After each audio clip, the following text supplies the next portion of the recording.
अस्सलाम वालेकुम। आज की इस वीडियो में आपको सूरह कौसर के अनोखे फ़वाइद के बारे में बताएंगे। नंबर 1, मियाँ बीवी की मोहब्बत बढ़ाने के लिए सूरह कौसर को सारा दिन पढ़ें। नंबर 2, सूरह कौसर लाइलाज बीमारियों का आखिरी इलाज है।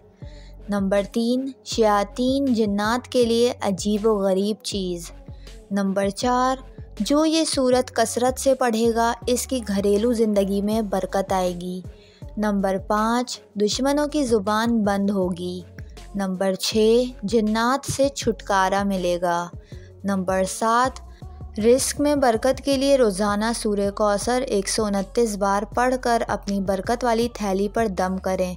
पैसों की कभी भी कमी नहीं होगी। उम्मीद करती हूँ आपको ये वीडियो पसंद आई होगी। वीडियो पसंद आई हो तो वीडियो को लाइक और मेरे चैनल को सब्सक्राइब करके बेल नोटिफिकेशन ज़रूर ऑन कर लें।